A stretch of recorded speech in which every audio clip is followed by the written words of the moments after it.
Major breaking news for the Auburn Tigers. Their big man, number 4 on the floor, but number 1 in your hearts. Mr. Johni Broome has announced his return for the 2024-2025 season.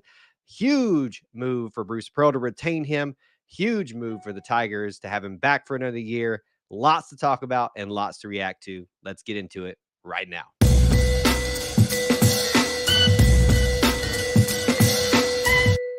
Well, War Eagle Auburn family and a special War Eagle, and welcome to those of you that consider yourselves part of our E2C network family.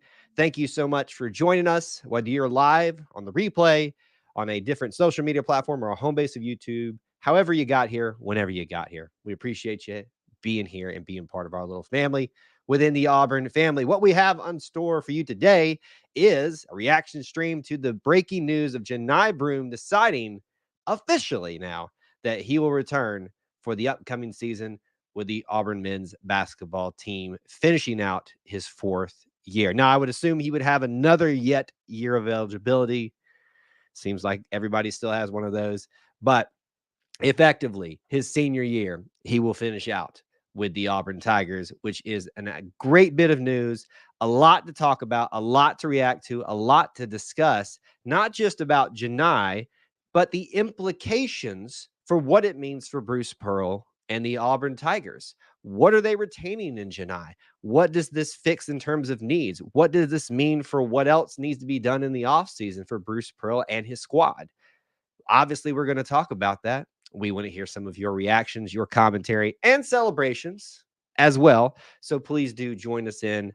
Join in on the conversation, especially if you're watching live. If you're on the replay, we can obviously react with you there as well. A couple of programming notes, or really just one major programming note. Most of you know this is a Wednesday night when this is happening, and we're about an hour away from our normal live call-in show. Hope you can join us for that. We'll continue the conversation there, but we wanted to get this stream out for you guys, specifically about Johni. Before we did that, hope you can join us or watch that replay if you're not able to join us live too. So let me just start off with my comments, and then I do want us to give you some facts and some stats, not just, hey, it's as simple as Johni is coming back and that's amazing. I mean, it is as simple as that, but really I want to give you something to talk about, something to actually have a reason. So when your Bama fan friends, if you got some of those, which is weird, I'm kidding, come up to you and say, well, it's just Johni. What's the big deal? No, you can actually point to these stats, these facts, these reasons, this trajectory, if I could talk, of this player, of why it's such a big deal. For me, what I see in this news is what is now going to probably be a very quiet offseason for Auburn men's basketball, which is kind of sad for me as a content creator. Now, I'm not saying that we're done yet, because apparently at Auburn, we're never done yet. But obviously, one of your biggest needs, we're getting a new point guard with the departure of both of ours and seeing if you can retain your best player. And now that those two chess pieces have been moved into place onto the board for Auburn, there's really just kind of extra pieces that you need to be brought on the board to play a complete game of chess next season. And so now it really becomes a question of what are we going to talk about during the offseason? But for now, let's talk about this. Let's enjoy it. Obviously, this is huge news. Let us know that you're here. We'd love to give you a shout out. Names like Devin, Neil, Jeff here, Cedric, 313 Edits, always hanging out here. You guys are familiar names and some new names as well, or names we don't see as much. But thank you guys for checking in with us live here. Devin said someone in North Carolina Discord. You're in a North Carolina Discord? Talked about it, and they said Johni Broome is returning to Auburn. I knew there was never really a chance, but one could dream. So one of the things that, let's start here with our discussions about it. This brings up a good point from Devin, is it wasn't just a question of would Johni go to the NBA draft. In a transfer portal world, in a NIL world, there is always the opportunity for someone to get handed a check and say, come over here and finish out with us. So that could have been a real threat. Now, personally, I never felt like we were in danger of losing Johni to anybody, although I'm sure there were suitors out there, and I'm sure there were people that wanted his services. How could you not watch his tape and realize that not only is he a good basketball player, but as I'm going to show you in a second, he's a basketball player that continues to get better every single year. And I think in every one of the categories I looked at for this year, he improved in almost every single one of them, which is what you want to see year over year, but throughout the trajectory of his career. And not just in stats, but how dominant he's on the floor, how much of a leader he's on the floor.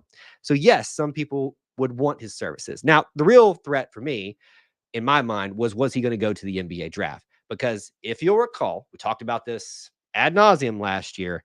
He went to the draft process and probably wasn't going to get drafted in most people's minds. But then all of a sudden, he had a great combine. He had great summer workouts. He had great. He was part of the summer league, and or whatever league you're able to do as kind of like a test run at things. And suddenly, Janai is getting discussions of, we might take you in the late second round. Normally, that's an opportunity for us to start lamenting, start panicking, stuff like that. But in a world where there is NIL, as much as y'all hate it, we're probably talking about that helping retain Johni here at Auburn University to finish out his career, which is absolutely, absolutely awesome. Most people had the opinion that it was pro or stay at Auburn, with, probably a few people worried about tampering and things like that. Tyler wants to go ahead and drop this in with the news today that might put Auburn preseason pick to win the SEC. I hope not, because we thrive off of being underestimated. I hope they give us like third, just so that we're not even like 1-2. Just give us a little bit of motivation. But to take what you said here, Tyler, and we're talking about everything of what this breaking news means for Auburn.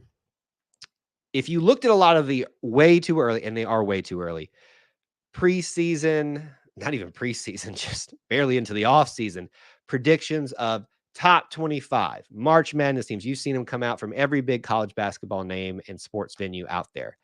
But a lot of them had Auburn pretty in their rankings, but pretty high up there. And so you just start thinking, why is that? Well, I mean, they don't know that Janai is going to be leaving yet. Maybe they felt pretty good he was going to come back. And if that's the case, if that's their opinion about Auburn with Janai, and we continue to add extra pieces, yeah, we could be a very, very good team when the season comes around. Obviously, I think the most important piece was Janai, and that has now been retained right now. I don't think there are many teams out there that would not want him. I had to read that like twice, but yes, I think there are a lot of teams that wanted him, but he didn't want them apparently. And there are no guarantees when it comes to the NBA.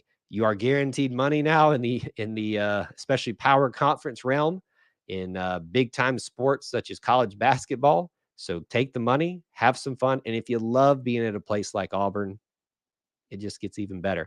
The funny thing was, and we posted this yesterday, they released a video with Janai going around and doing I hate even continuing the talk about this. The sketch guy on social media is doing the Tuesday. What's up, brother? All that stuff. And he clearly was having fun. You don't do those type of things if you're getting ready to leave. Even as much if you love Auburn, you don't spend that type of time. So while I said that in and of itself is not a sign that he's staying, he sure does seem to like being around Auburn and doing things with them. So I think all signs were pointing to the direction. It was just a matter of when. He could have waited up to April 27th, I believe the date is, when they had to enter themselves into the draft process. And remember, folks, had he done that, it was over. If he could not come back out yet again. You can only do that twice, I believe. So if he had waited up to the time, this could have gotten a little bit scary. I'm thankful that he decided to go ahead and pull the trigger now. All right, let's talk about stats. You guys can continue to bring your topics, comments, questions you have about Janai, what it means. We are going to talk about what it means going forward for maybe roster moves. But let's talk about what we are keeping in Janai. Here are some of his stats from this year. And again, as I said, if you just do a quick glance over his 2 years at Auburn, you're going to see an improvement, I believe, in almost every category. And for the most part, in some ways, in his time at Morehead State. He averaged 16.5 points per game. He had 2.4 personal fouls. That's down from 3.0 personal fouls in his first year with Auburn, which I think for a guy who gets a lot of contact and bangs around a lot there in the post, that's a good sign right there. His blocks technically went down, but not by much. His assist went up to 2.2. Rebounds were up slightly by 8 to 8.5. His free throws improved. Something else I want to point out for you guys when we talk about like best games for him in just a second, to keep in mind about him. 61.5 percentage from the free throw line, which is a big improvement from the 56 percentage he had the year previous to that. His field goal percentage is up. His minutes were down a little bit this year while playing in more games because of lack of not having, to set out a game for injury or just being dinged up or something like that. So all in all, a very good second year at Auburn, one that he improved in a variety of ways. Let's see here. I hope we see Kansas next year. According to everyone, they were tampering the hardest with they were tampering the hardest with with Johni. Maybe so. But according to like Devin was saying earlier, maybe North Carolina wanted him a little bit too. The video that if you're talking about the video I was discussing, Devin, it was where it's out there from yesterday. Just go look at Auburn basketball's social media. It was on, I believe, Instagram and maybe Facebook. I don't know that they posted it everywhere, which may have been intentional to not put it out to a lot of different places. All right, let's keep giving you some stats and some facts to talk about with this guy. Some of his best games, best moments here. His most points came this year against Virginia Tech. Most minutes were against Mississippi State the first time around that we played them. He actually had his most field goal attempts against Virginia Tech back in 2023, which was the beginning of this year. Here's what I wanted to point out to you all. One of the only knocks that we have had on Johni at times is his free throw percentage. And as I pointed out to you, it was like 56 percentage his first year here, up to 61.5, I think is what it was this year. So an improvement, decent improvement. In a game where it counted the most, in Johni's first tournament run with us, we won the first game. We didn't win the second one against Houston, but you could have made the argument that he and others not making their free throws at the end of the game there really put Auburn out of position to upset Houston. Well, in a very important game, an all-important game in the tournament this year against Yale, he had his most free throws ever, 9. Now, I don't remember how many attempted, so I can't talk about his percentage, but making free throws in crunch time when it matters most, trying to give your Tigers an opportunity to win a game that we won't go back into while they were having a hard time with it anyway. Got to give credit to him for doing that. Best rebounds came against Alabama. Most assists were 7 versus Ole Miss. Most blocks 5 against Alabama. He likes playing against Alabama. Which will be really fun with the rest of the transfer portal all happening out there, and see how that goes out there. So those are some stats to think about. I know you didn't need them, but I like to give you information that you can talk with your fellow fans about, your fellow Auburn family, but to retort back to your Alabama fans that may be wanting to disparage our good friend Johni when you show them that you actually have some things to back up your opinions about him. So what does it mean for Bruce Pearl and the Auburn Tigers? Well, yes, it means that you retained your best player. It also means that you have secured your front court now in Johni and Dylan, at least your center positions. How that gets shaken out with playing time, I've seen some people speculate, does Johni get moved to more of a power forward position and Dylan be given a shake at center? If it ain't broke, don't fix it. We know that our big man play really wasn't one of the issues. So to me, I think Dylan's the type of guy, and thankfully we're also talking about in this discussion him coming back, that is worked so well, and both guys are flourishing in their respective minutes, in their respective roles. Why would you change that up? So your center position, I think, first and second is locked down. I think your power forward position is locked down by a Chaney Johnson. Maybe you bring in another one, or maybe Jakai. I don't know that he would necessarily fit that role, but you can kind of mix and match a little bit with Jakai, with CBM, Darren Scott's been here. Maybe he gets a little bit of time if he's staying and all that. I'm not saying that he is, just thinking out loud here. So those are some of the names to keep in mind with how they mesh in together. What does it mean for the team moving forward? We've talked about some of the departures: Katie, Trey, Aiden. We've brought in Tahad already, and now we brought in JP Pegues at a point guard position. So obviously, when we talk about what does this mean, the big guys are now secure. We focus on who can we bring in terms of guard play. That's really where our discussions move for the next time after this. This was the big story, the big question, the big topic out there for Auburn basketball leading into next season, and we're already done with it. Auburn already got their point guard. Auburn already retained their best player and secured their front court. What else are we going to talk about? I don't know, but I'm super happy that we are sitting here today talking about Johni making this decision, but also giving the Tigers a little bit of extra time to work with. Someone on Twitter said Dylan Cardwell is mid. Well, if they want to come talk to me, I will instruct them in the ways of how they are mid. And yeah, that's pretty ridiculous right there. Dylan Cardwell has improved in so many ways as a player, but he's already such a great asset to a team outside of that. Dylan asks, so who else do we need? Do you expect us to add any more players? Obviously, I don't speak with the coaches. I don't speak with the players. I see some similar information out to you that all of you do, and smatterings of information here and there. But I just look at it from the numbers. We lost 5 guys in graduating the transfer portal that we know of that have been officially announced, and I'm talking about the major role players. So Lior and Jalen can't come back at all. Wish they could. You lost Trey, you lost Aiden, you lost Katie Johnson. Tahad is going to take one of those spots. So let's just say he takes Katie's spot effectively, because I don't know how many of y'all need to hear this. He's going to be a combo guard, not specifically a point guard, based on what coach is saying. Jakai is going to take Jalen's spot.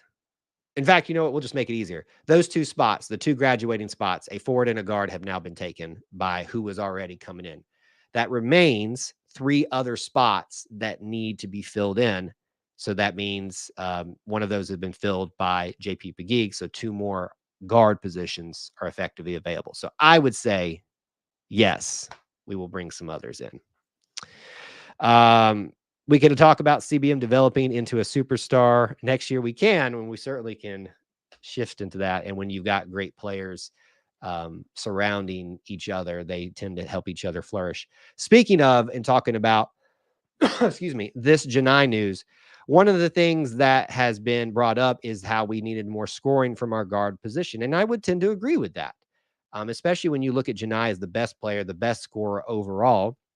I think it was 16 points per game. He needs somebody else to, on the regular, contribute alongside him, especially from the guard position. You brought in JP Pegues.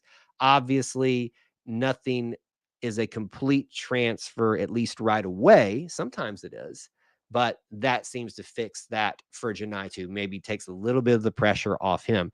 What I loved is that, yes, Johni is our best player, but even when he was having quieter games, so there was a stretch in the middle of the season, folks, where Johni wasn't breaking double digits in points. I think y'all forget that. And we were still flourishing as a team because the team had great cohesion. They had great chemistry. And it wasn't a I first team. It was a we first team. So hopefully that's going to continue there. And hopefully some of the pieces we're bringing in, we're going to help Johni take some of the pressure off of his scoring, as happened a few times this season already. There was one more thing in the stats that I wanted to point out to you all, and it has just slipped my mind at this point. So I cannot, it comes back to me here before we get gone here. I will definitely bring that up. So let's round out our discussion. What I'd love for you to do, if you got final comments, topics that you'd like for me to hit on this specific subject, drop them in now. Hope that you guys are going to, in fact, let me give you some reminders right now as you're thinking about those final topics, comments, and questions. Reminder, we are still doing in 50 minutes. I got to go eat dinner. Our live show, our live stream, the Auburn I don't actually have the cue card ready for you guys. The Auburn Family Night Show, the call-in show. Join us live. We'll continue talking about this. Other things are fair game. Hoping we'll get, I think we might get a caller or two tonight from people that want to discuss some things from TikTok. We'll see. So join us for that. If you want another live stream option that is already scheduled this Sunday, 9 Eastern time, the Auburn Experience live recording is a good opportunity for you to watch the sausage be made, so to speak, here at E2C Network, but also participate in that process and watch us discuss anything sports, culture, and family. That's me and Austin this Sunday at 9 Eastern time. But again, hope to see y'all at 8 tonight for our live stream. Rounding out some thoughts about Johni. Obviously, this was the big news that we all were waiting on. It is now done. It is now secure, and we can move forward in thinking about what the roster is left to fill out. Obviously, this makes Auburn very formidable in the SEC. This makes Auburn very formidable in college basketball, and makes you understand why some of the early prognosticators already had, even without this news being known when they put these way too early top 25s out, why they were putting him there. They anticipated him probably coming back and felt pretty good that Auburn was going to be able to replicate a lot of the success that they had with Johni already in the fold last year. This could be a very good team yet again this year. This team sounds like it's going to be better than last year. It obviously could be. Never want to say it's way, way too early to say that's definite, but all of the ingredients that made Auburn their most successful have either been retained, the majority of them. You know, Jalen coming along was a big thing this year. Having Johni back is a big part of that recipe, and I don't want it to be lost that Dylan coming back too, which I think is going to really help Johni. A lot of people talked about, were those decisions dependent upon each other? I think they were mutually exclusive. Although to say that knowing the rapport they already had together working the same position probably doesn't hurt either. So there is that to consider as well. It'd be awesome if this team for next year is better than this past year's. And remember how good this team was at times this year. So if it continues, just imagine that.